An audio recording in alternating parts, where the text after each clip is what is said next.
Mansour Dieye secrétaire administratif de l'ASC donc damay wax ci turu président Maanta ak aussi ci turu président Bada moom mi nga xamante ni moom mooy le vice-président chargé de la communication donc seen kàddu laay waxee di nuyu waa Thiès gépp parce que suñ communication dafay laal waa Thiès dafay laal aussi waa Médina Fall parce que dafa am yoo xamante ni dañ koy préparer donc ci noonu tey liñ fi dajale woon moom mooy présenter les joueurs présentation des joueurs yi nga xamante ni am nañ leen donc bu ñu gisee li nga xamante ni tey moo nekk ci terrain bi dinañu xam ni kat carrément tey am na benn engagement boo xamante ni am na mais engagement boobu li ko indi donc dañ ciy gën a remercier muy la commission sportive Birame nekk nii sama wet ñoom ñi nga xamante ni ñoom ñoo chargé woon loolu parce que ASC la c'est une association ñi dañuy jàpp ci wàllu wi ñooy jàpp ci wàllu wee donc ñoom ñoo jàppoon ci wàllu woowu ñoom ñoo yeyoo woon di ñu defaral équipe donc gis nañu tey liñ fi gis képp koo xamante ni supporter nga ci ASC bi ou bien ngay dirigeant gis nga ni kat carrément am nañ équipe boo xamante ni c'est une équipe compétitive donc loolu ñoom ñu ngi leen ciy gërëm mais du ñoom donc ñu ngi ciy gërëm aussi le comité directeur de l'ASC parce que ASC kat bon mbooloo la xëy na mais du ñàkk ñu jël ñenn ñi kat ñooy doxal ñoon moom mooy le comité directeur donc il y a un comité directeur il y a un bureau te tamit li ñu doon jub moom mooy recrutement joueur kenn ku nekk xam nga lim laaj na ay moyens yu bëri donc on peut dire que ni le comité directeur là ak quelques bonnes volontés ñoom ñoo engagé wu ba tey ñu taxawal équipe bi nga xamante ni moom lañ taxawal donc kon ñu ngi leen ci remercier bu baax. l'autre communication moom mooy ñun ñëpp xam nañu ASC bi dafa am fu mu jëm donc fi mu jëm mooy am na ñaari programme yoo xamante ni tey taxaw na bi si njëkk moom mooy la finale régionale ñu war ko jouer donc ñu war a jouer la finale régionale loolu ñu ciy woo waa Thiès gépp donc dañ ciy woo waa Thiès buñ ci woowee waa Thiès pourquoi ñu ciy woo waa Thiès parce que ASC Avenir lañ tudd mais bu demee représenté wul Médina Fall seulement mais dafay représenté tout Thiès donc ñu ngi ciy woo ñëpp ci loolu am na ay démarches yoo xamante ni jot nañ koo def am na ay démarches yu ñu jot a def bon am na ay autorités yoo xamante ni jàpp nañ ci donc mënuñu leen bañ a tudd defuñu propagande defuñu dara mais aussi dañoo talal suñu loxo waa Thiès yëpp donc bu amee ay doomu Thiès yoo xamante ni ñëw nañ pour bokk ak ñun loolu xam ñoom responsabilité leen ci war donc kon baax na bu jotaay yu mel ni amee ñu tudd leen ci en l'occurrence le président Idriss Seck jàpp na ci ASC bi ku mel ni Cheikh Gueye responsable politique Thiès jàpp na ci loolu noonu ci ASC bi donc ak ñu bëree bëri ku mel ni aussi duñu fàtte le foyer des jeunes de Médina Fall duñ ko fàtte parce que le foyer des jeunes de Médina Fall donc à travers Mamadou Loum son secrétaire général donc am na loo xamante ni def nañ ko ci ASC bi kon ñu ngi leen di remercier bu baax a baax di woo aussi ñi nga xamante ni ñëwaguñu ñu wax leen ni leen du avenir Médina Fall la mais Thiès la parce que bu ñu amee victoire c'est la victoire de Thiès bu ñu amee défaite c'est la défaite de Thiès donc képp kuy doomu Thiès ñu ngi lay woo ci loolu noonu maintenant loolu noonu duñ ko wax parce que bu ñu nee tey dem nañu finale régionale dem nañu aussi phase nationale boo xamante ni ñu ngi koy war a commencer le 16 ba le 30 août bii di ñëw donc loolu il faut aussi ñu xam ni phase nationale nekkul loo xamante ni nii lu ñuy mën a dem la ci benn at donc dañ koy togg ay at yu bëree bëri la ci loolu kon mënuñu see bañ a remercier les coachs yi nga xamante ni nii mooy dañ ciy tudd Bekay Ndiaye mënuñu ko see bañ a tudd di si tudd Jules Ndiaye parce que ñoo yore les joueurs pendant des années et des années di leen tàggal ba tey ñu egsi donc ñu ngi leen ciy gërëm di leen jaajëfal bu baax a baax ci yooyu noonu nga xamante ni dañ cee jëm moom mooy comme ni ma ko tuddee léegi finale régionale finale aussi du moins aussi phase nationale demuñu phase nationale pour participer seulement mais dañoo dem pour jël ko dañoo dem finale régionale pour jël ko maintenant loolu li ñu koy may mooy tey li ñu gis nii suñ ginnaaw donc dal na suñu xel mbooloo mépp ñëw na mais mbooloo mi bu ñëwee aussi il faut ñu xam kenn ku ci nekk li nga xamante ni moo la war ay moyens lañ soxla donc moyens ñu soxla ñu ci talal kenn ku nekk loxoom bu kenn xeeb 100 francs bu kenn xeeb 1000 francs bu kenn xeeb 10 000 francs donc loolu ñu ngi leen koy ñaax yéen ñëpp di ci woo aussi comme ni ma ko waxee autorités yëpp. maintenant l'autre chose moom mooy am na aussi beneen point moom mooy aju si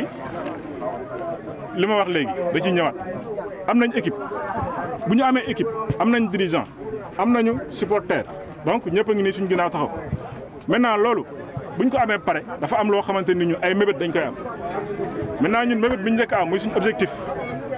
le premier objectif moom mooy au moins ñun gën nañoo finalu zonal suñu objectif principal suñu objectif spécifique coach moom mooy incha allah ñu dem au moins jouer la finale zonale donc après cela aussi dina am yeneen objectifs yoo xamante ne dañ koy fixer de pas à pas donc incha allah te gëm nañ ak cohésion bi ak détermination bi incha allah dinañ ci dem donc te loolu aussi dafa am leneen loo xamante ni moom moo koy jëmal maanaam mooy koñ bi la communauté ASC nekkul loo xamante ni seulement ñi ngeen di gis au devant de la scène ñoom ñoo koy doxal non mais ñëpp la mais dafa fekk ni même ndajeem chauffeur bu ñu daje woon chauffeur bu ñu daje woon jël bus ñëpp mënuñoo dawalandoo il faut ñu jox kenn ni ko dawalal donc moom mooy ñun ñu ngeen di gis devant ñun ñooy ñi ngeen di gis devant donc ñu ngi ci woo kenn ku nekk bu kenn dañ maa boddi bu kenn dara woo nañ ñëpp na ñëpp ñëw jàpp si ASC bi ku si def aussi nga xam ne yow da ngay def pour yow mais defoo pour keneen donc ñu jàppee ko noonu ci loolu si la waa commission financière amoon luñ engagé bi ñu defee assemblée générale ñu ngi waaj ay tournée gën a dugg ci koñ yëpp ci ASC bi parce que ASC avenir moom ku ko wax avenir mooy ASC boo xamante ni am na supporter fépp boo demoon les quartiers les plus reculés de Thiès li nga fekk koo xamante ni naan avenir laay supporter donc ñooñu ñëpp dinañ leen woo dinañ leen impliqué pour que ñu ñëw def seen soutien si ASC bi donc loolu noonu ñu ngi si doon wax. maintenant fi ñuy jeexalee mooy donc di ñëwaat rek di remercier waat encore le comité directeur di remercier aussi les gens yi nga xamante ni ñoom ñoo participé ci effort bi ba ñu expliqué tey maintenant am nañu équipe objectif bi xam nañ ko liñ ci yóbbu xam nañ ko moom mooy la détermination équipe am nañ ko mais championnat la ñuy préparé championnat c'est match par match bu nekk dañ koy joué maintenant li ñu am nii moo gën a yomb mais des moo gën a jafe donc ça se joue match par match maintenant kenn ku si nekk da nga sa xar si tànk tubéy ba incha allah objectif boobu noonu nga xamante ni moom lañ fixé ñu mën ci jot. maintenant le chargé de la communication mu ngi nii de côté communication bi xëy na du am loo xamante ni sooxe na bu fekkee am na loo xamante ni fàtte naa ko moom mu ñëwaat ci incha allah jéem a ñëw ci point yooyu noonu bu fekkee Papis ah c'est bon. c'est bon. salaamaaleykum maa ngi nuyu ñëpp di ziar ñëpp man la Papis Bokoum adjoint du secrétaire général Papis Bokoum. man moom lu ma bëgg a apporter ma ci côté joueurs yi quoi ci côté surtout joueurs yi ak objectif coach ñu lay dalal bu baax lu may ASC avenir ren dañoo am ay ambition yu sérieux moo tax équipe bi Birame Thiam ak président Laye Cissé dañoo sonn trop pour constituer une équipe mais on a une très belle équipe joueurs yi xam naa leen bu baax la majorité maa leen yor ñu bëri fii xam naa qualité joueurs yi xam naa leen bu baax dañoo am objectif bu sérieux ak bu précis objectif bi mooy dañoo bëgg a dem final comme ni ko secrétaire waxee dañoo bëgg a dem final d'abord parce que su ma juumul depuis 2005 wala 2006 lañ mujjee final depuis 2006 final wul kon ren dañoo bëgg finalu 2006 ba léegi amuñu final te chaque année final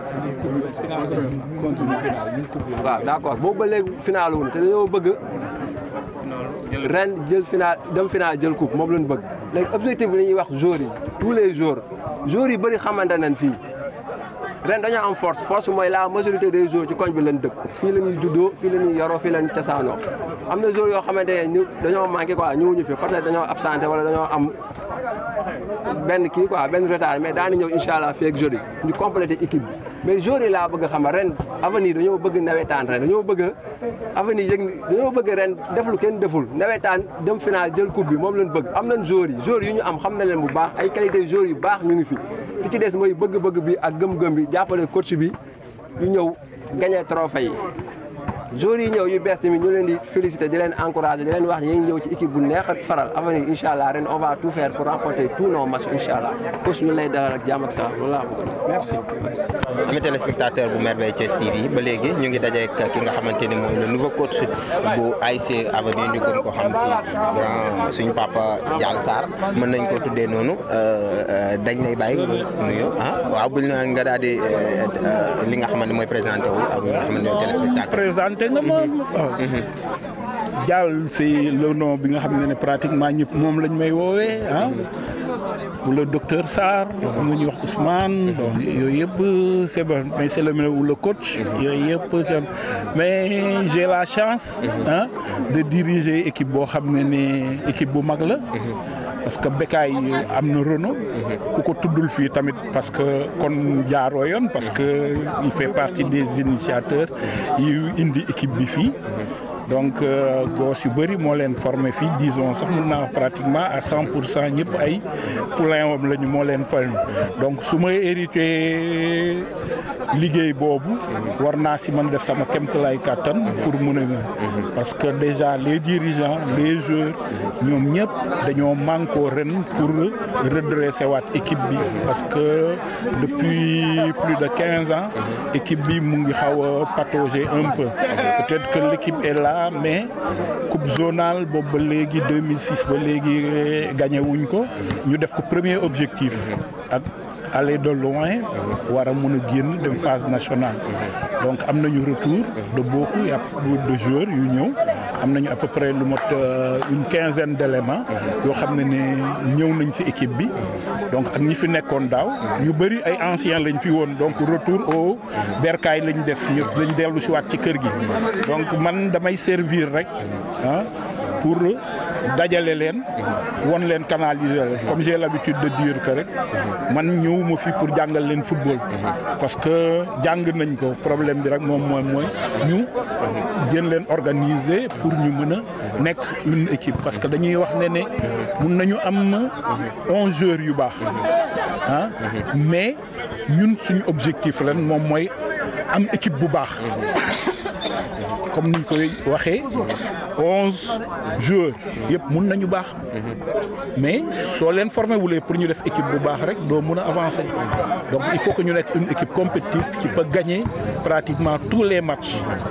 loolu moom mooy problème bi donc y a un staff y a les joueurs qu'il faut donc ñëpp jàpp si ak dirigeants yi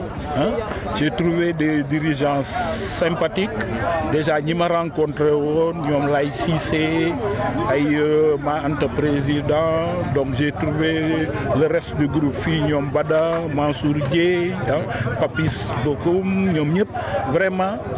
j'ai été émerveillé par esprit relax bi ñuy àndee donc ñun dañuy ñëw indi suñu partition pour mener l'équipe vers le droit chemin et faire un bon résultat gagner le maximum de coupe possible. gagner maximum de coupe ak li nga xamante ni moo di équipe bi fi mu àggoon tey mu mën naa ne ñu bari nekkuñu fi woon tey nga war a ñëw pour réorganiser li nga xamante ni moom moo di équipe bi est-ce que c'est facile. non facile déjà xam nga football léegi dafa toll équipe yëpp a mun football. gis nga ay Comores xoolal équipe yi ñu doon dóor fii dans la sur ay Mauritanie ay 8 lañ doon leen dóor gis nga léegi pour nga gagner leen léegi ils sont dans la dañuy qualifier Coupe d'Afrique ñoom ñëpp ay Gambie c'est des équipes yoo xam ne woon na mais léegi xool leen ñun léegi football nekkatul fenn ay Comores gis nga def na fi Madagascar Coupe d'Afrique bi passé bële passé defoon na Comores feeñ ci bi Coupe d'Afrique donc yooyu yëpp day nekk donc qu'est-ce que li am importance moom mooy liggéey. J'ai l'habitude de le dire dañuy liggéey man damay liggéey joueurs yi tamit dañuy liggéey je l'ai dit dirigeants yi dañuy liggéey mais ñun ñëpp nañu liggéey de concert rek ñu bâtir une bonne équipe loolu la ñu mën a amee une équipe mais su fekkee ne man dañu wax ne le résultat passe par man passe par man fàtte joueurs yi fàtte dirigeants yi fàtte supporters yi mais du ñu am équipe il faut que ñun ñëpp ñu def mobilisation derrière l'équipe ku nekk indi man côté technique tactique ak physique man ma gérer ko ñeneen ñi xelal ma ànd parce que c'est un groupe léegi dirigeants yi jouer seen rôle supporters yi jouer seen rôle joueurs yi mouiller le maillot sur le terrain ñu former une équipe solide et très difficile à battre mais loolu dafay laaj ce terrain bi ñu ñafe teel a ñëw entraînement ñafe ñeme liggéey bi bañ a absenté bañ a tardé ñu liggéey ensuite on verra les résultats day ñëw j'ai l'habitude de le dire yàlla mënoo di liggéey mu lay neenal donc nañu liggéey rek loolu moom moo am importance. nañu liggéey moom moo am importance tey en tant que coach lan mooy sa ambition ci nga it bi nga xamante ne mooy ASC L'Avenir. ambition. Donc ambition yi je pense que ne man je l'ai dit avec le groupe que j'ai man ñeme naa ak ñoom ba finale nationale. ñeme naa ak ñoom ba finale nationale donc ça veut dire que ne parcours bi ñuy jaar dañu war a bâtir un groupe boo xam ne nañ ko commencé léegi nga xam ne suñu dugg ci compétition bi muy coupe du maire muy phase zonale phase départementale phase régionale ñu am un groupe parce que day am benn déclic parce que joueurs yi des fois il faut que nga def ci ñoom mental boo xam ne ñu bañ a jël seen bopp teg ko au-dessus ñoo dàq football ñëpp nañu wax ne dañuy wuti comme ñëpp suñu defee noonu rek facilement dañuy def résultat ba pare nag ñeme mu yella mayoo liggéey ñëpp liggéey rek suñu liggéey rek dinañu am résultat man je pense que parce que dañuy am habitude di wax ne di liggéey toujours di perte mais amul mënoo am ba pare surtout si tu as de bons éléments nga ànd ak benn équipe boo xam ne ay groupe lañ xam ne ñooy ànd depuis longtemps déjà ça veut dire que am na complicité seen biir il suffit que yow nga muñal leen tuuti rek créer benn déclic rek ñu gagner benn coupe rek yeneen yi day ñëw facilement donc à commencer par cette coupe zonale que les dirigeants réclament mais man sama ambition passé na coupe zonale parce que man coupe zonale waxuma ne am naa chance su gagner ko plusieurs fois dem naa finale plusieurs fois j'ai perdu des finales j'ai gagné des finales mais man sama objectif ak groupe bi moom mooy léegi gagner plus que ce que j'ai gagné man loolu lay sama problème parce que su fekkee ne limité wu rek à coupe zonale peut-être que mooy suñu challenge premier mais nañu jéem a tamit travailler pour aller de l'avant gagner des coupes départementales gagner coupe régionale parce que comme on dit l'appétit vient en mangeant te je sais que ne am nañu groupe boo xam ne mën nañ ko indi mais dàquñu football Thiès nag parce que équipe bu ndaw amul mun nga dajanteeg équipe bu ndaw mu téye la tenir la en échec surtout public bi rapidement dañ koy faral parce que dañuy wax ñoom ñooy day nekk combat David ak Goliath automatiquement ñëpp dañ koy faral soo calmulee rek tey mun nga passer à côté d'un match ñuy wax ne lii la wala sëriñ bee def nii wala ne alors que ñun ñoo amul maîtrise suñu ak mental bu ñuy aborder match on peut être mené au score mais yëpp day am gestion équipe day am match ci biir match bi l'organisation tactique bu ñu teel a découvrir mais miser sur une équipe compacte dynamique xaar ñu mun a bâtir une équipe solide d'abord am une assise défensive bu baax ba pare nag on a assez de talent devant pour aller faire donc suñu objectif pour me répéter rek c'est jéem a glaner le maximum de trophées fii jël trophées yi yëpp Thiès ba phase département parce que ñeneen ñi koy jël dàquñu football avenir d'autant plus que cette année il y a le retour de beaucoup de joueurs ñëpp ñëw nañu donc il faut que tamit ñun ñu marquer suñu empreinte biir Médina Fall je parle pas avenir mais de Médina Fall en général ou bien de la zone 2 ñu placer zone 2 au sommet du football thiessois voilà. ñu bari ñu ngi doon gis avenir ci benn volet boo xamante ni ci lañ doon football maanaam am Ndiaye Joxal Diop coach yu bari jaar nañ fi lu mel noonu dañuy football maanaam football bu rek teg bal lañuy football bu jeexee jeex nga tey yow nga ñëwaat beneen coach ñëwaat aussi yor équipe bu mel noonu est-ce que li coach yooyu nga liñ doon indi moom ngay indi am Ndiaye Joxal Diop bi football bu rafet boobu ngay compter wala dañuy football maanaam pour gagner loolu moo la intéressé yow. Football c'est un tout. C'est un tout. dafa am volet boo xam ne dafa am importance c'est la rigueur boobu day ànd ak conservation ballon bi lan lay war a terminer dafa war a terminer par des buts mun nga football ayant de la rigueur football bu am rigueur football bi rafet mais mu am rigueur derrière mais devant ñu concrétiser lu ñu am comme j'ai l'habitude de le dire football c'est un ensemble il suffit pas nga def à toi à moi rek def na ne match bi yaa ko mel dafay am finalité dama lay jox exemple City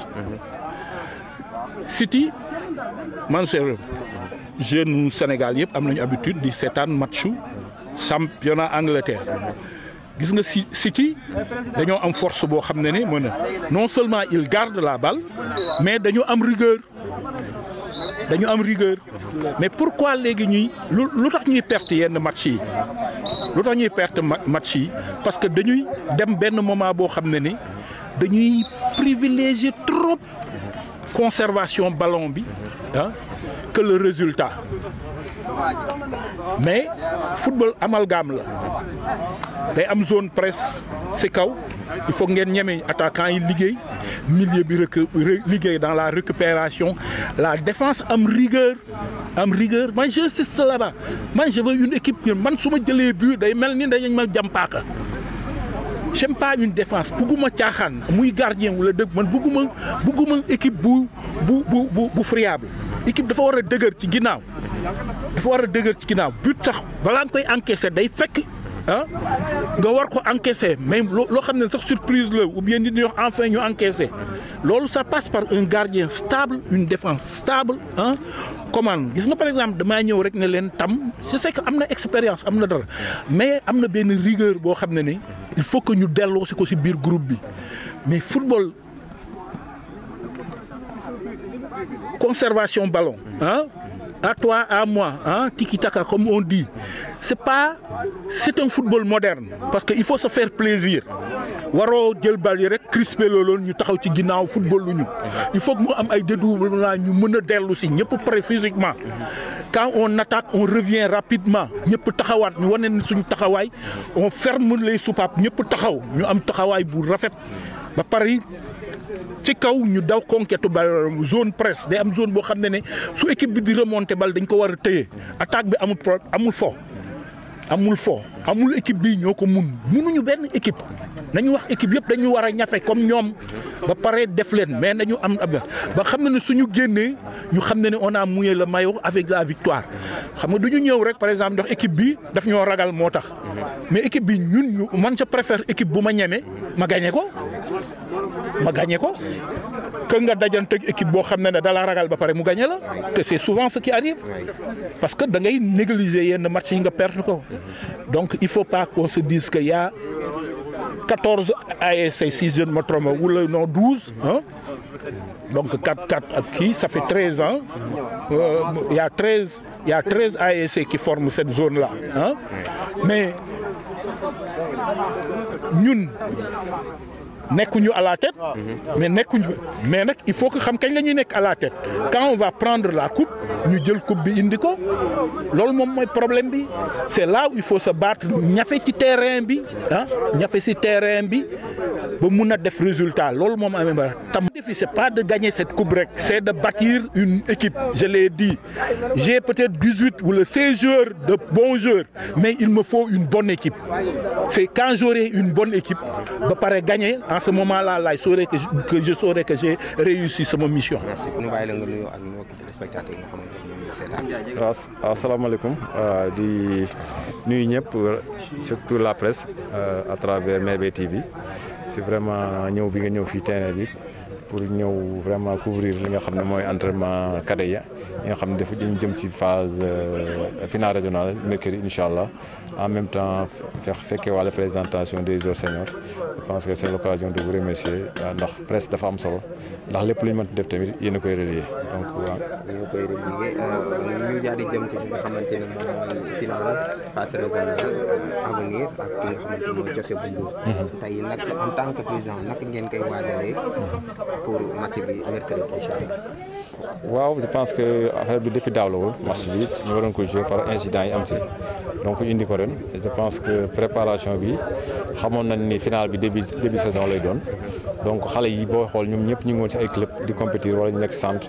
et loolu tamit avantage la parce que dañoo ñëw rek daanaka bi ñu tëjee ñoom ñëpp ñu regroupé waat leen ñu commencé les entraînements pour régler quelques problèmes techniques ak tactiques yoo xam ni peut-être avec le coach depuis quelque temps mi ngi ciy travaillé je pense que actuellement les équipe bi pare na pour jouer la finale du mercredi incha allah. jouer finale mercredi incha allah ngeen war a dem fi nga xamante ni mooy phase nationale est-ce que dem ngeen visiter xale yi fi nga xamante ni xale ngeen di dalal ak fi nga xamante ni mooy stade bi aussi yéen nga xamante ni yéen ay président beeg staff bi nga xamante ni mooy waaw maanaam je pense que phase nationale c'est la deuxième fois ñu fay dem donc peut-être am nañ ci expérience amuñu ci expérience parce que ñaari demoon nañ fi en 2005 tey mooy suñu deuxième année en 2022 avec les cadets je pense que loo gis rek dafa am organisation ak méthode actuellement nii phase nationale c'est à partir du 16 donc li ñuy def d'abord mooy saisir ñi nga xam ne ñoom ñëpp ñoo nekk des autorités au niveau de Thiès ñi si war a jàpp ñëpp ñu xam ni avenir dootu avenir u Thiès dootu avenir u zone 2 dootu avenir Thiès Nord c'est l'avenir de tout un département donc je pense que ñoom ñëpp saisir nañu dans ce sens pour vraiment ñu taxawu équipe bi jàpp si ni ñu si war a jàppee et en premier monsieur le maire de la commune Thiès Nord Birame Souleye je pense que il a reçu son courrier te li ñu si war a def xam na ko bientôt il va nous recevoir Idriss Seck a déjà fait un geste Cheikh Gueye également de même que Mamadou Loum du foyer des jeunes de Médina Fall donc ñuy gestes yoo xam ne dañ koy saluer et je pense que sur le plan li nga wax noonu dem Dakar ak yooyu je pense que Dakar ke soriwul te Guédiawaye lañu normalement fa la ñu war a loger je pense que ñu ngi def les investigations nécessaires pour xool xale yi vraiment fu ñu leen loger foo xam ni dina mucc ay ba may def résultat yoo xam ni je pense que kees yëpp dañ si kontaan.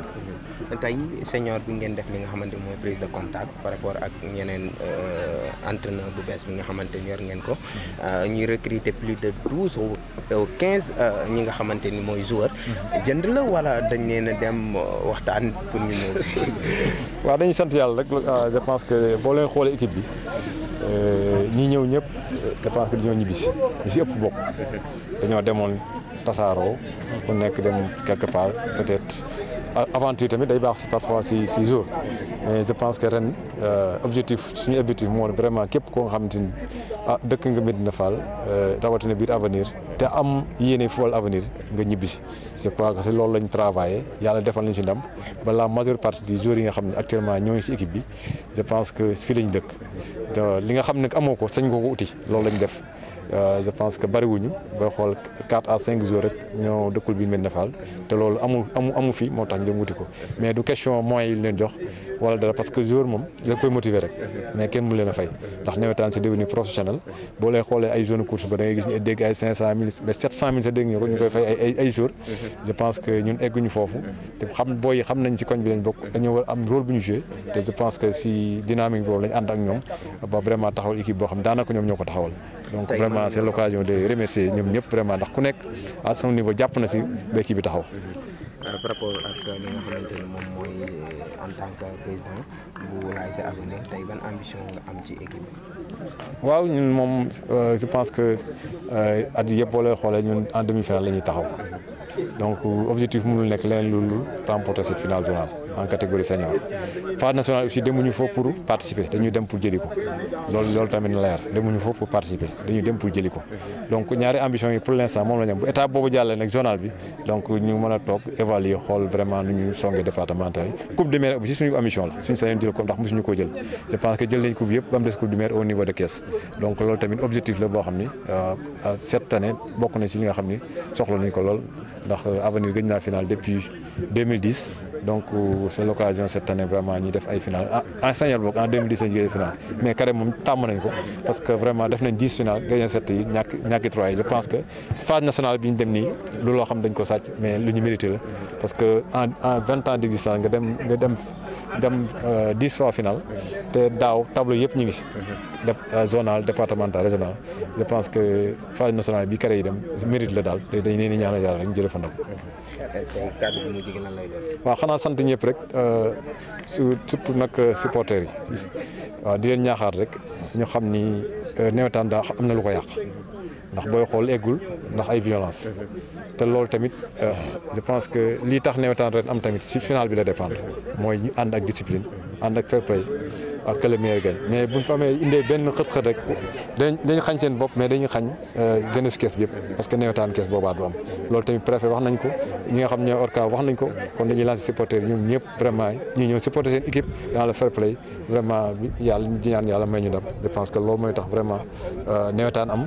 phase nationale am ndax ku si def loo xam warul dem def tamit doo dem phase nationale loolu tamit dañ ci bàyyi xel donc supporter yi la ñuy gën a ñaax di remercier dirigeants yëpp rawatina commission sportive vraiment seen taxawaay c'est des jeunes yoo xam ne vraiment ils ont fait un travail extraordinaire daanaka ñooy yombal lépp